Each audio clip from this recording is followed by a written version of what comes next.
welcome to our fourth Whiskumentary on the Neat Glass sponsored Whiskey Tangent podcast. I'm Scott. I'm Ed. And if you recall, our previous Whiskumentaries were about prohibition, sourcing, and the secondary market. But this year, we're exploring another completely new whiskey-related topic, possibly one of the most influential and yet most secretive in the entire whiskey industry, whiskey tasting competitions. This is part 1 of 3, in which we'll break down exactly how these competitions work, interview the founder of a brand new whiskey competition to get his insights on the process, and of course, do a quick taste of a pair of spirits from the same brand that racked up a bunch of awards this year and tell you what we think of them. But before we get to all that, Ed's here to provide us with a quick rundown of what we'll be talking about over the entirety of this year's 3-part Whiskumentary.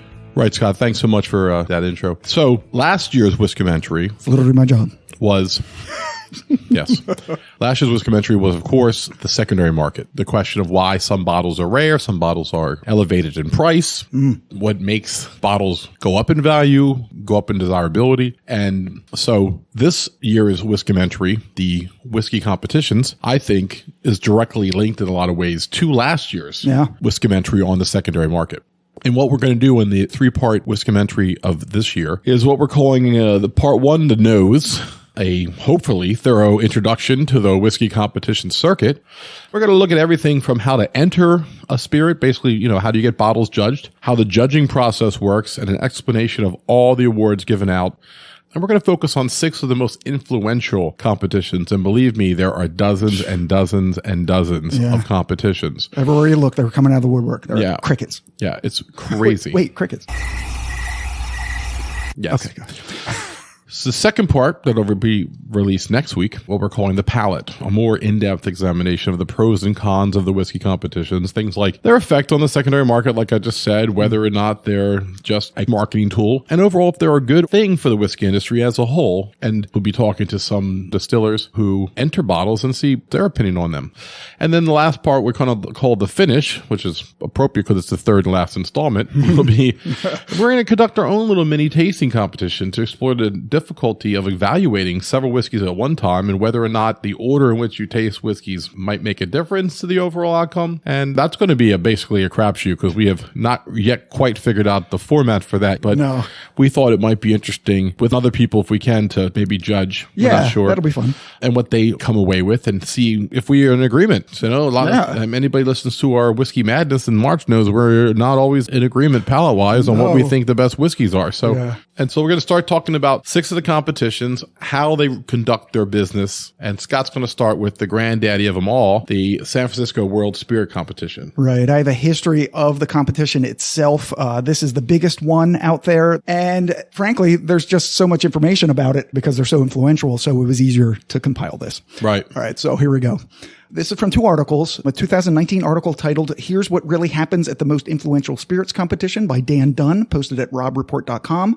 And a 2018 article titled, Inside the Secretive Competition That Determines the Future of Whiskey by G. Clay Whitaker, posted at mensjournal.com. So, if you spent any time browsing shelves in a liquor aisle or listened to our podcast, you've most likely seen or heard about bottles adorned with stickers touting the awards that they won at the San Francisco World Spirits Competition. You may have even made purchases based on the competition's endorsement. But unless you happen to be a spirits industry insider, you probably know next to nothing about the process that results in those coveted little stickers. But luckily for you, all that's about to change.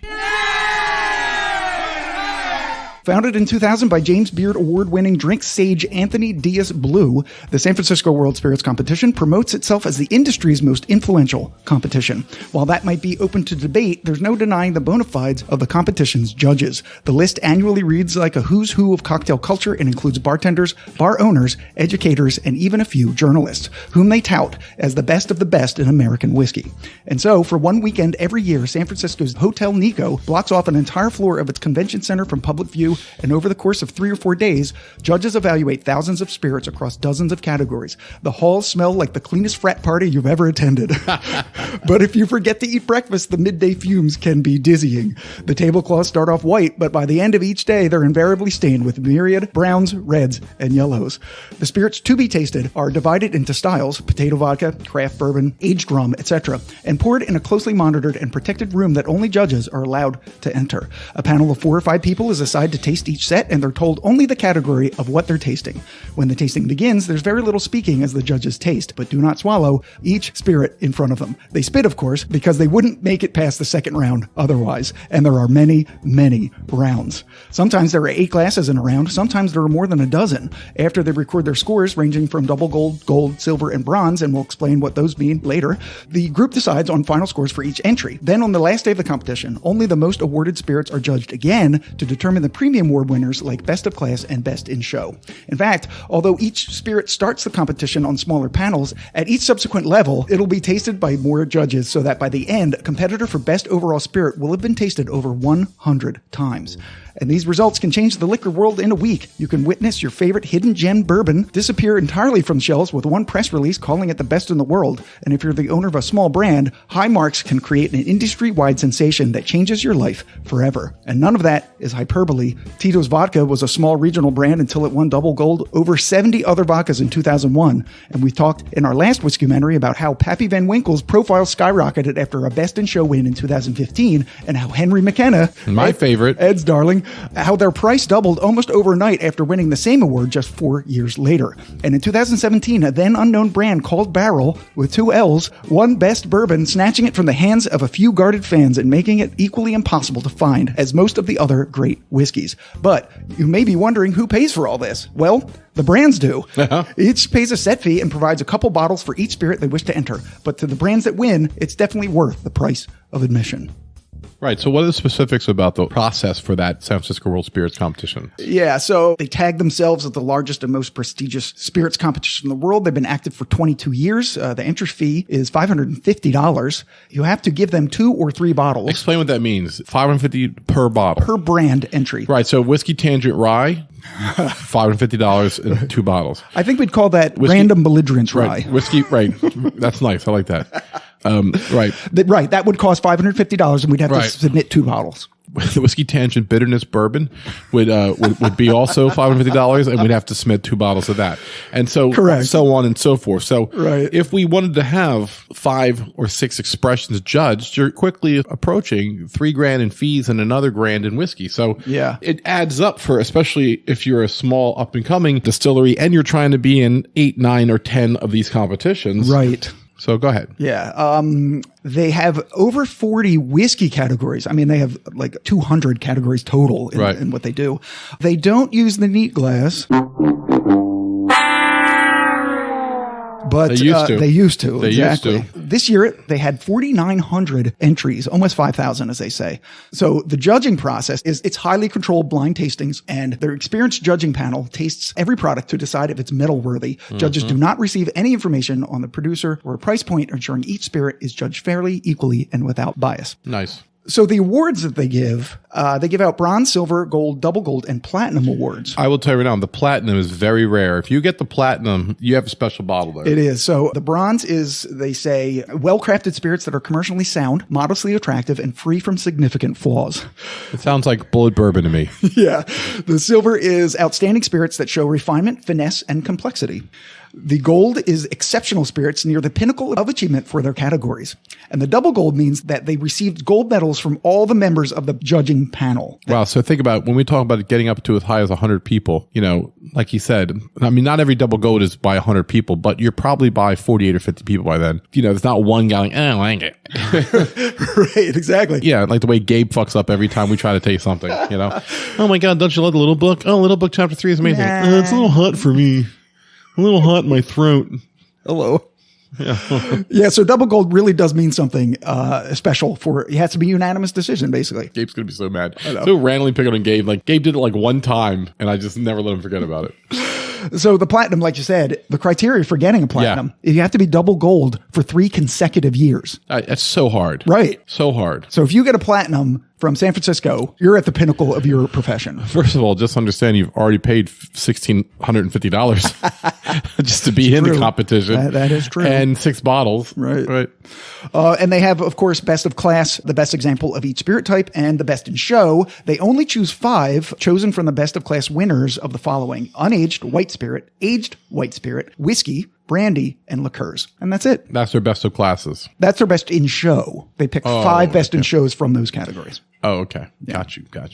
So we have done that kind of stat thing for 5 more whiskey We'll go through them quickly just to give you an idea of like what the general things, what overlaps, the similarities. Yeah, and how they do things differently. A completely different one would be the SIP Awards, for example. So the SIP Awards is the only internationally recognized consumer judging spirits competition. Yeah, it's interesting. Where in theory, it's like the House of Commons.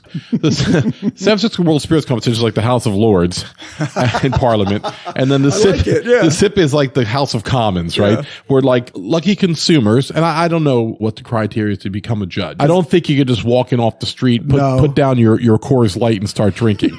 I think you have to have some type of a vetting process, but it is basically consumers. Yeah. They've been around 14 years. Entrance fee is again $5.50. 2 bottles, same as San Francisco. They have 30 categories. They do use the neat glass as their tasting glass.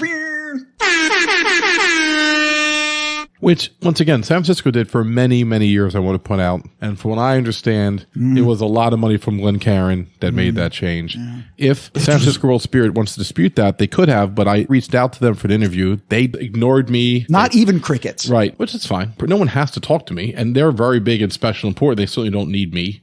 But I would love to have heard from them because they've ruined a lot of good whiskey for me. I mean, Henry McKenna 10 year Scott says my favorite. It was my favorite for $33. It's not my favorite for $65. I don't. No, I said it was your darling. Yeah, it is. It is. Yeah. And but that's a personal thing with me. But maybe they knew I'd ask them why they got rid of the neat glass. And after having such success with it, maybe. And they're like, oh, we're not doing it. They're not those guys. They're neat glass sponsored. They're militants. Militants. So, as a judge for the SIPS Awards, you would participate in blind tasting and provide feedback on the spirits. This was interesting, from the safety and comfort of their own home. Yeah.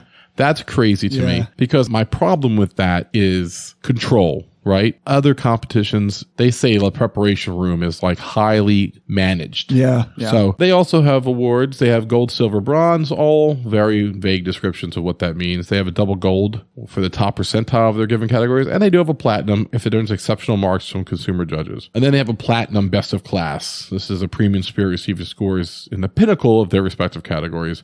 I think it's a fun award. I don't know that this award would change anything. I think it might be something you can stick on your bottle. Yeah. Or hang on the neck of your bottle and maybe at a point of purchase. Around your actual neck? Yeah, right. I don't think that you're going to get a SIP award and I'm going to be at home going like, oh my God.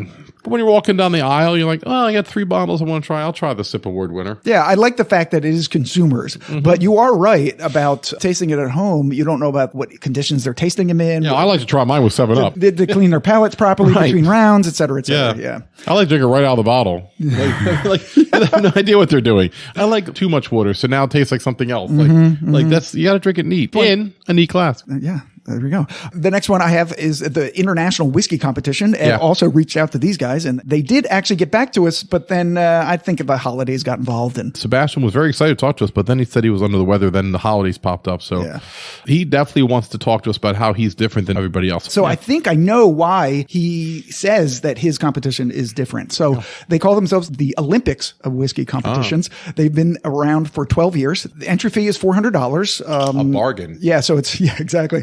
2 bottles, of course. I think that's pretty standard across all of these competitions. They have 50 categories, 50 plus. I wasn't able to determine how many entrants they have this year or if they use the neat glass. So here's what I think separates them from the others. Whiskey, spirit, beer, and wine experts blind taste each whiskey individually. So you get like an 8-minute time limit. 1 whiskey by themselves at a time, based on a 100-point scale in 4 main sections and 11 subsections. So they are sight, points for color and visual appeal.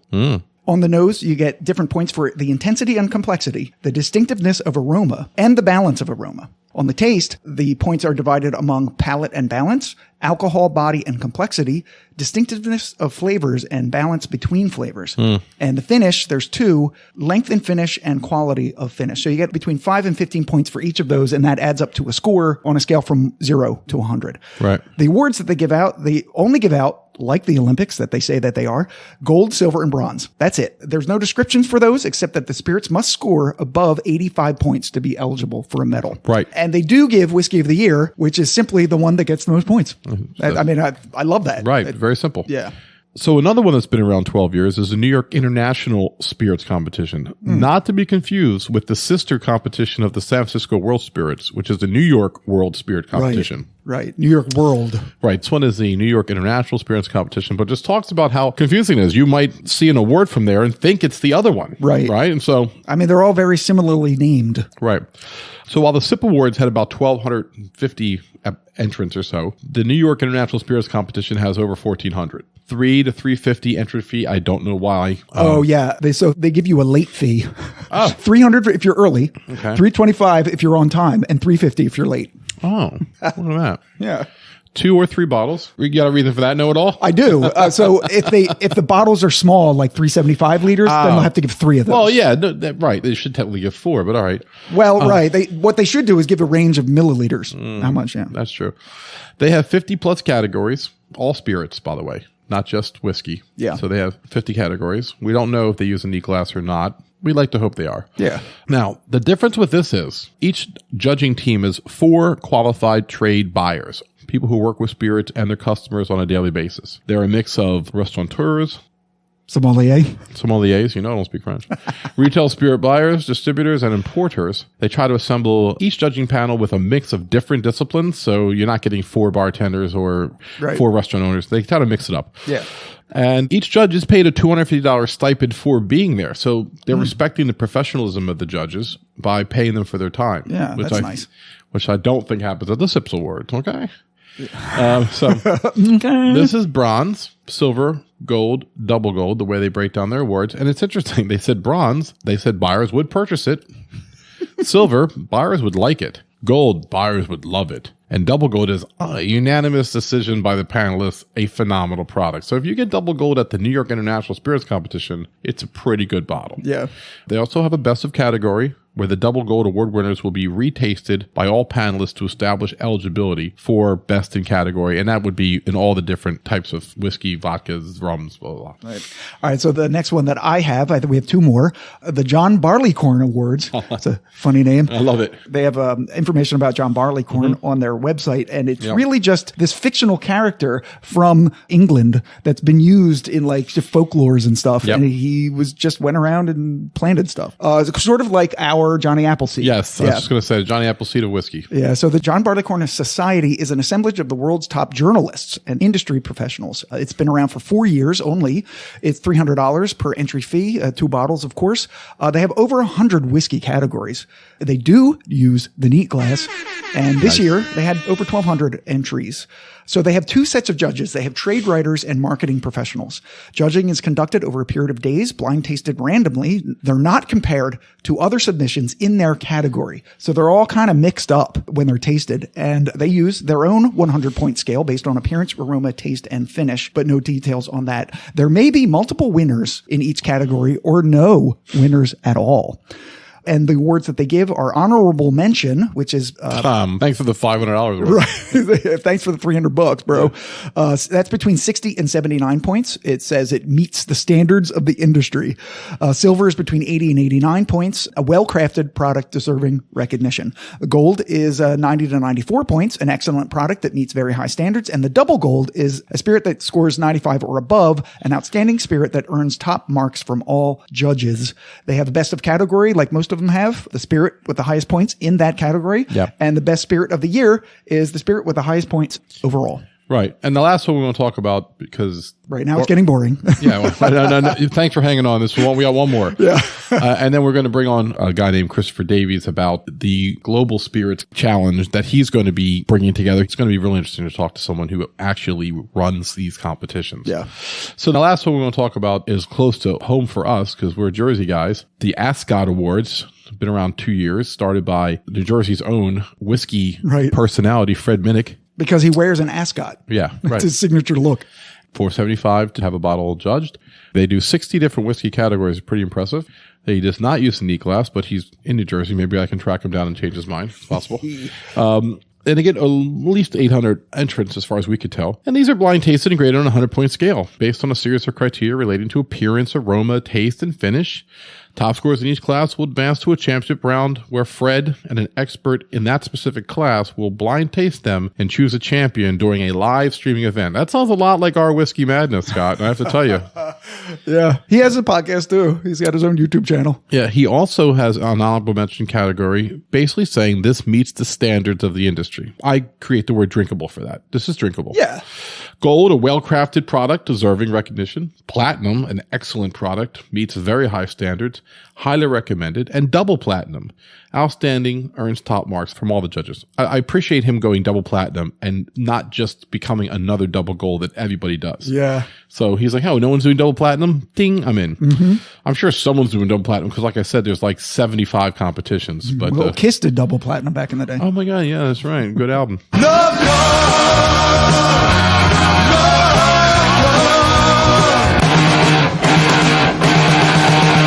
Look for the Whiskey Tangent double platinum. No, we're triple platinum. Yeah, we're triple. We're going to triple. We're going to this whiskey's a quadruple gold. You just keep doing it. Right. Yeah, seriously. We're going to we're an octuple gold. The Ocho. The Ocho Award goes to Larceny's Barrel Proof. So, best category by Fred Minnick and Company, determined to be best in class during the live stream championship round. And then there will be a best in slow. I'm best in slow. I've achieved so high for myself. No, best in show, determined to be the best overall during, once again, their live stream championship round. And I think that's another interesting thing Fred's doing, the transparency of a live broadcast. Yeah. And I actually watched that because the one he picked, if you go back to our wheat whiskey episode, was the Journeyman Corsets, Whips, and Whiskey. And he picked it live right on his YouTube channel. And we bought a lot of it. Yeah. So I think we got Christopher Davies ready for the interview. Right now, we're going to set up the Zoom call. Right. Yes. And let's see what he has to say. Bring on Chris and talk to him about what he does. All right. Be right back.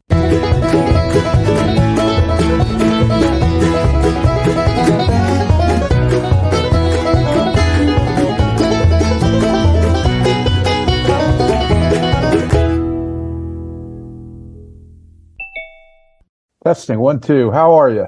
Hey, Chris, we hear you. Good to hear you. I checked out your podcast. You guys have quite a following. Oh, thank you. Thanks. We built it up. We used to say we had 12s of fans in the beginning, but now how long have you been doing it? 4 years. We started recording January of 2019. Right. Yeah, we've been downloaded in 89 countries, which is amazing. And every January we do a documentary. We call it the Whiskumentary.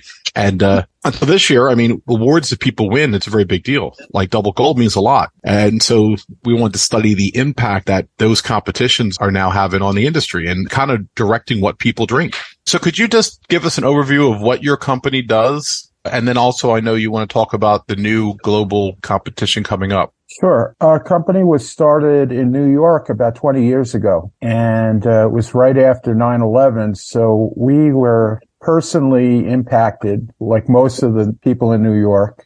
So my wife's family are based here in Colorado, and we made a decision to move our family to Colorado. And when we got here, 2002, first issue of our magazine was delivered to the front door. And that's called Wine Country International. And that magazine is really a food, travel, wine, and spirits magazine that's been going pretty steady since then.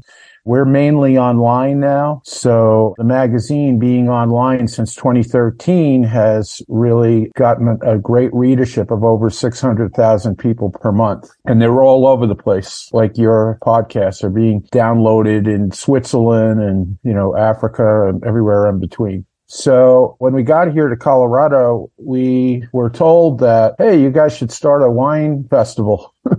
So we started it. And in the second year, we found that there was a need to do a wine competition. And we did the Denver International Wine Competition, which we still do today. Then we noticed how spirits were starting to become popular. If you look back to 2012, there were 1,000 licensed distilleries back then. It has grown to be almost 4,400 today. And don't forget all the international brands too. I mean, there's probably 10,000 distilleries in the world. So we took 3 years to decide on how to do a spirits competition the right way. We didn't want to just say, okay, send us product. We really studied it, and we launched the Denver International Spirits Competition. I guess it was 12 years ago. And since then, we've grown with it, learned about the trends, and being a whiskey lover like you guys, we developed the North American Bourbon and Whiskey Competition.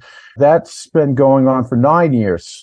So we're looking at doing that again in New Orleans for 2023. Awesome. What month is that? Like the third week of July. It's a little hard for us to do it there, but we love that town. And Sense a road trip. yeah, it's a beautiful book. We have another spirits competition called Tequila Mezcal Challenge, and that's been growing pretty rapidly too. So when you're starting a new Global Whiskey Challenge, what steps do you take to promote awareness, participation? You take us through how you start something at this level after all your successes you've had. Yeah, it's not easy. Let's tell you that. So we first decide on the name, and then the second step is we check and see if we can get the domain name, because every competition we do has its own website. So we've passed those two barriers pretty easy. The first one will be in Scotland in April. And today we're actually building the website. We have a team of people that are putting together lists of all the distilleries in Europe, in particular the UK. And then it's going to be press releases that are globally distributed and email blasts. Yeah, I was going to ask, where do you get your email list from? You just accumulate them over the years, or? We accumulate it ourselves. It's very hard. There's no single source for that. And since COVID, a lot of the jobs have changed. So the same people that used to be on the list, let's say in 2019, they've moved on to other companies. So in the case of the North American Bourbon and Whiskey, we literally called every past entrant and then all of the distilleries that we thought might be interested in entering. We're really a data company, constantly updating mailing lists and email lists and contact lists. Yeah, could we get that contact list? we may rent it. Okay. But, the other thing is to get the word out and let the industry know who won this year.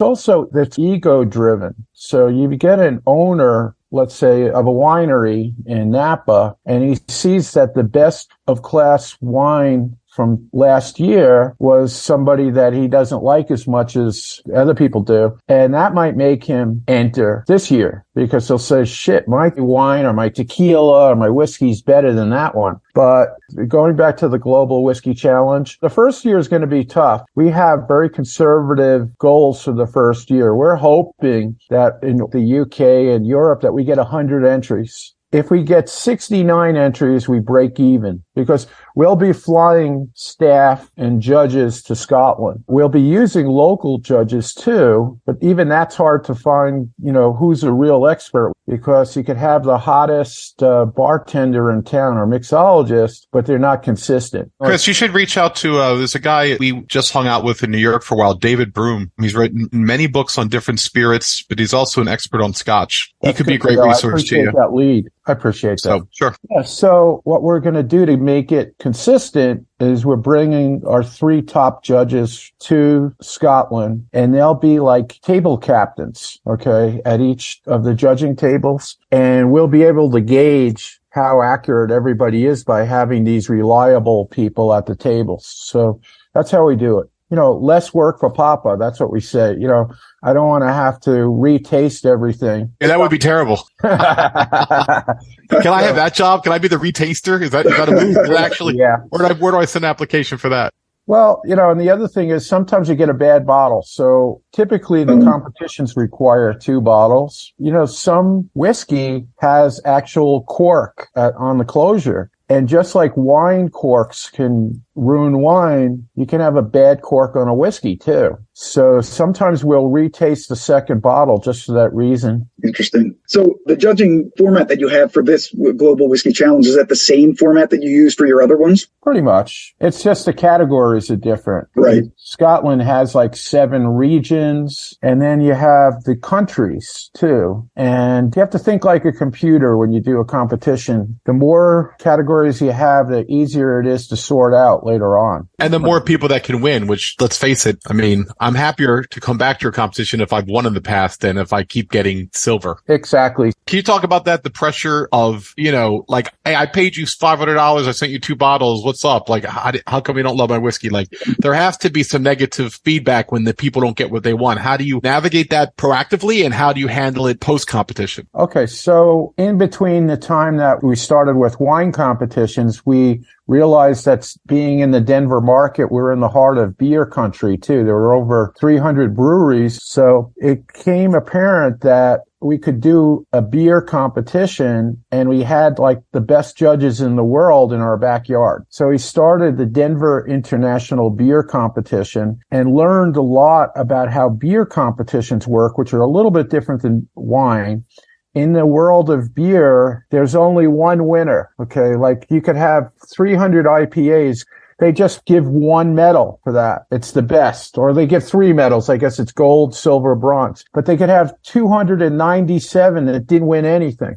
So what they do is they let you ask for copies of the judges' notes. And we learned that, and we moved that into the spirits competition. So if somebody doesn't even win a medal, they have the ability to ask for the notes. Now, it's not going to tell you the judge's full name because we don't want him to get attacked. But yeah, the funniest notes we ever had was a guy from Scotland for the North American Bourbon and Whiskey. And he said in his notes, if I was you, I would think about leaving the business. Yeah, so we definitely left his name off, but we try to prevent those kind of, nasty comments, but constructive comments, like what did you taste in here that help you decide that you're not going to give it a gold medal? Cool. So what are your medals that you give away? The awards? Gold, silver, bronze? Double gold. Oh, double gold. This 95 or higher. And we do best to show if we have some interesting products. So this most recent competition we did with tequila, mezcal, we had 6 double golds. So what we did is we put them out, and all the judges got to retaste them blind, and then they eliminate the first 3, and then they choose 1, 2, and 3. So it's first place, second place, third place. Scott, show your award. Oh, my award for editing. You'll love this, Chris. It says triple gold in editing at the San Francisco Podcast Open, which I made up. I gave it to him for all the hard work he does. Everything was double gold, so I made up a triple gold editing one for him. But just because of all the competition, so just showing you how it trickles down to us. Like, hey, we won an award too, damn it! So we made our own. We gave ourselves. We gave ourselves one triple gold. Yeah, I mean, we're one of the few companies, believe it or not, that are still giving physical medals. Here's a medal for Denver International Spirits Competition. Cool. Gold medal. And a lot of the companies have, in the last year or so, stopped giving the medals because most of these die-cast medals are manufactured in China. And they take a little bit longer to come now than they used to. And it might take 60 to 90 days for us to get the medals after we order them. And then there's a lot of physical work of sorting them out and mailing them to each of the winners. But we feel that the medals are appreciated by the winners, so we do it. In Europe, with the Global Whiskey Challenge, the competitions do certificates. That's more popular than medals. Mm-hmm. And logistically, that will be easier for us because we don't have to mail them all out because the postage cost, let's say, to mail 2 medals to Scotland is around $30. So we're going to do digital certificates. And then if somebody wants to purchase the medal, that it's going to be clearly stated on the website that it's an additional cost because of the postage. If it was about promoting my product, I'm not going to let $50 stop me. I'll bitch about it around the office, but I'm still sending it. I hope so.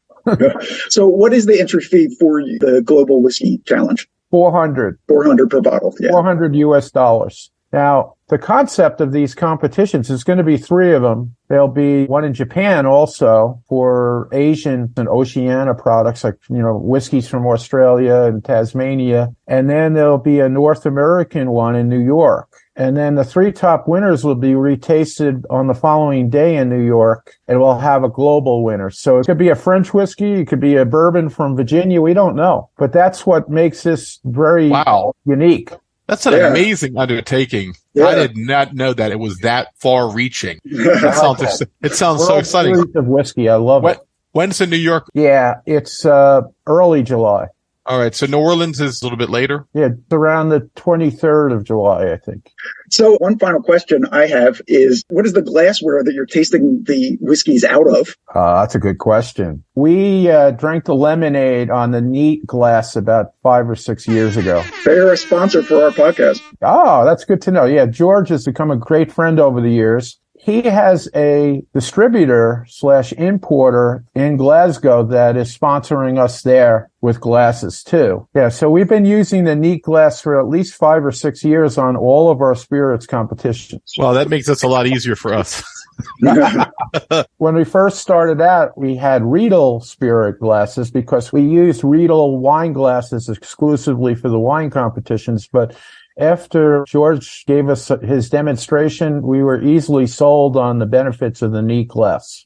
Any other questions you have for us? No, it sounds fantastic. We'll definitely promote your podcast to our audience of, we have like every distillery in the US for sure, and all the ones in the UK. So, and hopefully Europe will come soon. Right. And we'll be promoting your global thing as well. We'll be telling people about it and telling people to look out for it, because I thought it was exciting just in Scotland. But now knowing that it's Japan and New York, no one's ever done that before. No. Hopefully we won't go broke doing it.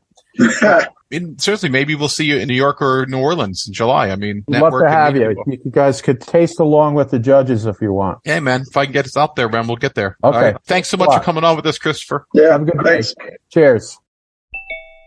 Well, that went really well. What a nice guy. I mean, what an interesting background he has, starting small in Denver, then getting national. And now, what a fascinating concept in the sense of a global whiskey challenge, having competitions in Scotland, Japan, and then New York, and bringing the winners of Scotland and Japan to New York for like a World Series of whiskey. Yeah. I mean, that's pretty crazy. I will say, though, that the one I talked about, the New York International Spirit Competition, does have something similar, though they don't do a competition at the end. They have a cheese, beer, and cider competition as well, and a wine competition. Cheese, really? Yeah, they have a New York International Cheese Competition, International Beer Competition, International Cider Competition, International Spirits Competition, which I talked about, and the New York International Wine Competition. Cider? Yeah. I don't even know her. And then they won. It's never not funny. It's never. Whatever. Then they had the Berlin International Wine, Beer, and Spirits Competition. Then they had a Melbourne International Wine, Beer, and Spirit Competition. And then they had an Asian International Wine, Beer, and Spirits Competition. So they have done something similar to what Chris's company is trying to do. Yeah. But what they didn't do was link them all together into this World Series of Whiskey, which I think is going to be fascinating to see. And Scott and I might try to get to the New York one. Yeah. I like the New Orleans one, actually. Yeah. That'd be fun, too. Yeah. Although New York's closer. Listen, we could road trip there, too. I mean, yeah. All right. So now we're going to do our little quick taste for the Blue Note. We wanted to get them on the air, too, and maybe we still will, but it's been hard to link up with their master distiller. Yeah. I mean, it's the holidays. I understand. And my apologies to San Francisco World Spirits Competition if they were just out of the offices for 2 weeks or something. I mean, maybe they shut down. That's true. I mean, the competition's once a year. I can't believe they all sit at their desks just waiting for me to email them. I mean, my ego knows no bounds sometimes. Just going to an empty mailbox Right, and like, just sitting there waiting for them to come back in March. right. They come back, check their email, and I'm shitting all over on the podcast, right? But anyway, so this is a Blue Note Juke joint. Yeah. So the description for this is it's very short from their website. Our bourbon barrels are cooked low and slow, like Memphis barbecue, as they age near the banks of the Mississippi River. So random and unnecessary. It has nothing to do with it at all. Nothing to do with the taste of whiskey, but I love it. I love it. The deep delta heat and humidity forge an unforgettably rich flavor, resulting in a full-bodied bourbon with bold notes of caramel, oak, vanilla, and spice that lingers on the palate. At 93 proof, Blue Note is named after the world-famous Memphis blues music, which are both bold yet smooth. I mean, Tennessee whiskey has been slow to move, mainly because of the laws of Tennessee. They've restricted distilleries, right? Which is why you have basically, Jack Daniels, okay? But then we have George Dickel, and we have our friends at Corsair. Now Blue Note's making some noise. And the funniest thing about this is actually a Kentucky straight bourbon. which is sourced to them, right? Yeah, they sourced it. So it's interesting story, actually. I did a little sleuthing. So the proof of this is 93, 46.5% ABV. Okay. The mash bill is 70% corn, 21% rye, 9% malted barley. The age is at least 3 years. The distiller company is Big River Distilling in Memphis, Tennessee. Oh, Big River, send me whiskey so me and Scott can drink it and talk about it. And crickets. Okay.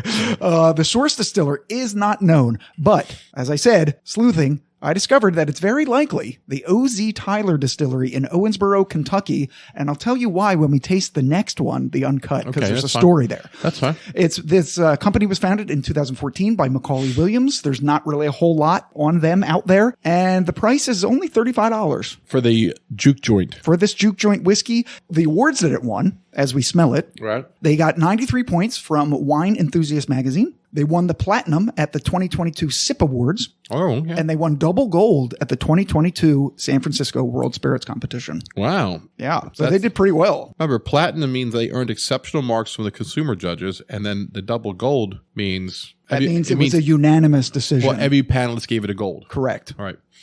Well, I get unbelievable traditional notes on the nose of vanilla, oak, maybe a little caramel. There's a tiny bit of fruit there, but it's so non-distinct that I can't really say. It just smells a little fruity. Definitely traditional. Oh, is there a little cinnamon on the nose? Yeah, I just got that. You heard me hesitate. And I was like, oh, that's nice nose. Let's taste it. Oh, I get it's more nutty. Peanutty. I taste the cinnamon now on the palate with vanilla. Yeah, it does have a spiciness to it that I wasn't expecting. There's something besides cinnamon, like a clove or something. What are you getting on the finish? Surprisingly, I need another sip. The finish to me was a little bit quick, but yeah, let me take another sip. There's your fruit, though. There's some orange on that. I was going to say lemon, but no, it's orange. Yeah, definitely not lemon. If you're going citrus, I agree with orange. Almost but it's like a candied orange. I was just going to say that. Like either a candied kumquats or like or in this case, like a little orange curacao. I mean, there's definitely baking spices on this, that clovey sort of. Yeah. Let me taste it again. It's a dry finish, but not unpleasant, nor do I feel like it cheapens the sip. No. For a $35 bottle? Right. What's the proof on this? 93? 93. Oh, man, I'll drink this all day. All right. Yeah, it's quite nice. It's a very good bourbon. Now, once again, it doesn't have the depth that you're going to get from a Baker's or a Knob Creek 12-year or something like that. But for $35, you're going to be hard-pressed to find a better drink than Blue Note. It is interesting that it got a double gold from San Francisco and a platinum from SIP Awards, because while this is good, I mean, it must have been able to really hold its own against other spirits. I can see consumers liking it more because it's so drinkable and approachable to the average palate. I am surprised that the professionals in San Francisco also liked it. Yeah. But we're not professionals, but I feel like you and me have tasted, probably 200 whiskeys on this podcast. So, I mean, I don't know what that gives me credibility-wise, but, I mean, if this was thin or flat or weak, I have no problem saying it. Right. You know? It's none of those things. No. But the one harsh note that I am getting, and it's not like super harsh, but it's a little like dried oak, but kind of turns a little, but then the sweetness ends up counteracting it. So I'm going to put a little water in it, see if that does anything different. I think it accented the oakiness. I don't know if it's a bad thing, though, Scott. I think that might add some depth to the flavor. It may be not your cup of tea, but I think other people might like it a lot. Well, you know, it's interesting because now I taste the cinnamon a lot more with the water in it, whereas I was only tasting it slightly. Yeah, I'm swirling it in my neat glass to take one more sip to finish off. It's good, especially at $35. It's a lot better than I expected for $35.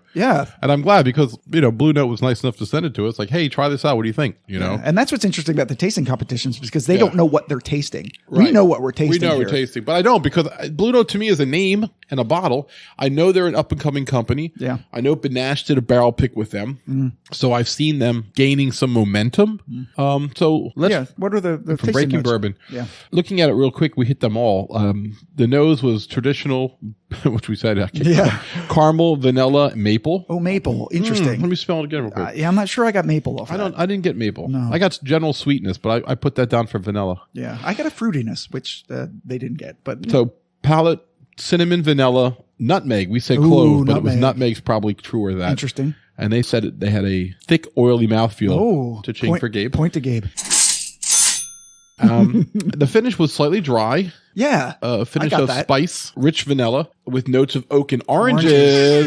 Ding, ding, ding. But that was easy to me. Like, I tasted the oranges very clearly. Your go-to is orange, Yeah, right? you're You- cherry. You taste a lot of orange and stuff. And you test cherry. And so cherry's what we mean by that is when cherry's present, Scott grabs it right away. Right away. And if orange is present, because I drink Grand Marnier Exactly. as my favorite, like, aperitif. Right. Well, it's not that we're making it up. Right. It's just if it's there, I'm first to say Right. cherry, he's first to say oranges. Right. So I'm going to put a little bit more of the Juke joint. We're about to taste the Blue Note Uncut. And just threw whiskey at me. I mean, like, he's never poured a bottle of whiskey in his life. He poured it from like a foot away and just threw it like in the general direction of the glass. Like, It is like I threw it. he's had one glass of whiskey today and is already fucking shit up. It was hysterical. Dude, I wish you all could have seen that. If your friend did that, you'd have been like, what the fuck, It bro? splashed out of the bottle. It wasn't my fault. But luckily, to reduce noise, the entire counter of the studio is covered in towels to minimize radiant noise. So, Yes. so this is a Blue Note Uncut. Yeah, you can definitely right away. You can tell the yeah. difference in color. All right, Much darker. So the description of this is a super interesting story. In June 2019, the rick house that stored much of Blue Note's inventory collapsed in a terrible summer storm, spilling thousands of barrels and millions of dollars into the muck and mud. Most of the barrels were destroyed by the incredible force of the nearly 10 million pounds crumbling 6 stories to the ground. For the next 4 months, the barrels were left exposed to the elements before the wreckage could be properly assessed and cleaned up. The sweltering summer heat bore down upon the barrels day after day, darkening the outsides and forcing the bourbon incredibly deep into the oak. Several thunderstorms passed through as well, pummeling the barrels for days, causing their bands to later rust and break. As summer faded into fall, the nights grew colder, forcing the whiskey back out of the new worn oak. After the wreckage was cleaned up and every barrel was assessed, the company found that indeed some had survived, and Blue Note Uncut is the result. Shut your mouth. Isn't that cool? Shut your mouth. I'm drinking whiskey that was laying out in a field somewhere as debris. So the reason why I said I think their distiller is OZ Tyler is because they lost a part of their rickhouse in a thunderstorm in June of 2019. It has to be them. Can you imagine what that would be like if that was your business? I would just be sitting out in the rain in the middle of the wreckage of the rick house, Right. just sitting in a puddle of whiskey, Just licking it. No, just sad. Not even like, just sad. Just rained on. Like, no, leave me alone. Get away from me. You would taste some of it. Oh yeah. You just dip a neat glass in there. Just drinking muddy whiskey water, like just crying. Yes, exactly. Oh, exactly. I see it now. So now I'm really excited to try this. So this is the Blue Note Uncut. Yeah, so this is basically the same thing as their Juke joint, except that they bottled it at barrel proof. And that proof is 120.8. Oh my God. So it's 60.4% ABV. The mash bill is the same, the 70% corn, 21% rye, 9% malted barley. The age is at least 4 years. It would have been 3 years, but it's been a year sitting in a fucking field, Right. getting rained on, and snowed on, and thunderstormed on. The price is $45 as opposed to $35. I picked this up for exactly the MSRP, $45. So the awards, 92 points, Whiskey Advocate. Oh, that's not bad. That's a damn good score. Yeah, and they won silver at the San Francisco and SIP Awards, and it won double platinum from the ASCOT Awards. Oh, well, see, that's interesting. Isn't it? Yeah. The nose is completely different from the first one. I don't get the sweetness. This is one of the hottest whiskeys I've ever smelled in the neat glass. Yeah. I'm just saying that. I still smell ethanol, even though I'm using neat glass properly. I do too. It's also deeper. There's deeper, darker, fruity notes that I'm getting on this than the lighter ones that I was getting on the Juke joint or the regular. They're both called Juke joint. This one's just uncut. Once you get past the alcohol smell, there is sweet notes. Vanilla, like a sugary vanilla, more sugary vanilla than the other one, which was more kind of like a vanilla bean. Yeah, this is more of like a donut. Yes. Kind of. Yeah, I really like the nose on this one. This one is, I think, going to be more in my wheelhouse just because it's higher proof, because I'm a proof whore. And because it went deeper into the wood and out, it's probably going to be oakier. Did you take a taste? I just did. Okay. Ooh. It's a lot deeper. Breaking Bourbon said that the first one had an oily mouthfeel, but I don't know if I really agree with that. This one does. Oh, absolutely. Because of the proof. Yeah. Oh, it's so pleasant. So it doesn't drink as hot as it actually is. No. It smelled hot, but it does not drink hot. Oh, wow. Ooh, this is nice. This actually reminds me a little of Knob Creek. It has a tiny bit of the cherry. Knob Creek barrels, single barrels, Yeah. the 120 that we get. Yeah. It has a tiny bit of cherry, but also has a little bit of peanuts. No, you're not getting it? I'm not getting peanuts. I got to tell you, but so I'm getting a lot more spiciness. Extra age. Not just more spice. Not just because of the proof. I'm getting a lot more spiciness. A lot more wood spice. On the Uncut. I'm getting some cocoa notes. Oh, are you? Balancing the vanilla. Yeah, almost like Cocoa Puffs, to be honest. And like the cereal. I like it. I'm definitely getting vanilla, like a strong vanilla flavor from this that I wasn't getting on that one. It was mildly vanilla. And not as sugary as I got on the nose. No. But still different than the other vanilla. Yeah. I'm still getting like a nice fruity character to it. Like a syrupy. Oh, man. I'm just grasping for straws here. It's not maple syrup. It tastes like, oh my God, it's what's left in a Manhattan after you've drank it, and there's a little bit of the Luxardo cherry syrup in it. All right. That's what And once again, you went to cherries. I did. Shockingly. Do you taste oranges on this? No, I don't really. No, I don't either. I'm looking for it right now. Yeah. It's so high proof. I'm going to add a little bit of water to it now. Oh, yeah, let's do that. Yeah. I'm putting on. I mean, I really like it neat. This is terrific whiskey. Again, $45 for 120 proof, 4 years aged whiskey. Yeah. This is awesome. I'm going to tell you right now, putting water on this is a home run. The flavors separate a bit. The flavors are now layered onto my tongue. Yep. After the initial sip, when I went back, I was like, the first whiskey kills this whiskey to me flavor-wise. I liked the Juke joint much better. Blew the density away of the high proof of the second one. But with the water added, I'm noticing some, like kind of like a regression back towards the first one. I'm tasting your chocolate now. What you said, the chocolate note you like said cocoa, earlier. Yeah, like chocolate, yeah. Mm-hmm. But even deeper than that. Right. Oh my God, this is so good. Now it tastes like, I think I said about the Nulu, like a chocolate cherry cordial. All right, so now I'm going back to the first one again. This is so good. Wow, I really like this. They both taste very similar. Oh yeah. Even though they're about 10 to 15 proof points apart. Right. And it really is like the younger brother of the Uncut. So, like we do, I've combined both glasses together. All right, I'm going to do that now too. And so, actually, I'm going to pour a little bit of the Uncut for $80. You can buy both bottles and combine them. And Scott, what do you taste? All right, I'm just rolling around. Oh, that's really nice. It almost tastes like a cocktail a little bit. Yeah. It's a little harsher than a cocktail would be, but. I mean, you express an orange peel around that? Yeah. Oh, that would be nice. Blue Note was probably with us, and now they're like, oh my God, what are you guys doing? You're just a train wreck. But no. So their notes are, under the Whiskey Advocate, the Blue Note Uncut has vanilla wafers and marshmallows on the nose. Oh, vanilla wafers. That's interesting. Bake shop notes of fresh pastry. Oh. You did say donuts. Donuts, yeah. I didn't get that, but I've got vanilla, sugary vanilla. So I said, is that marshmallows? I guess so. And vanilla wafers. Right. So palate is spicy, rich with flavors of chocolate fudge, coffee, black pepper, and cooked red fruits. Ooh, cooked red fruits, like a cherry pie. Yeah, wow. Right. And I said cocoa. So. She's my cherry pie. Wow. Cold drinking water, such a sweet surprise. Tastes so good, little down man cry. Sweet cherry pie. Sweet cherry pie. Cricket's working overtime on that one. I mean, they were impressed by the note, though. They almost feel bad for having to cricket you because I hit that note? Because you hit the note at the end. All right, so do the finish. So, well-textured and smooth with notes of chocolate, mellow almond, and then milk chocolate. I did not get milk. Let me try it again. On the finish. Milk chocolate on the finish. Like, I get chocolate in the mid-palate, but I don't really get chocolate on the finish. And I don't get coffee, by the way. I haven't got any coffee at all. No. Not on mine. But, I mean, we don't know what bottle Whiskey Advocate had. Maybe their bottle was more out in the sun than our bottle and had some more rainwater on it. I do get pepper, though. I got the black pepper. Listen, before the rest of the world finds out about this, run out and get your Juke joint and your Uncut. It'll cost you $80 for two really good bottles. Yeah. $35 and $45. So Scott, what would you give it? I would give double gold to the Blue Note based on the price and the deliciousness of it. Well, maybe we'll put these in our tasting panel in part 3. Maybe not. Yeah, maybe. I would give probably gold for the Blue Note Uncut, double gold and gold. Interesting. I'm going to follow the trend of the professionals. Okay, so that's an interesting result. Because here's why. Yeah. If you said, Ed, you can only buy one, I would say I'm going to buy the Juke joint. Yeah, and not to be contrary, but I would choose the other one because you can proof it down. Right. You can extend it, and proofing it down actually did make it a better whiskey. Yeah, it did.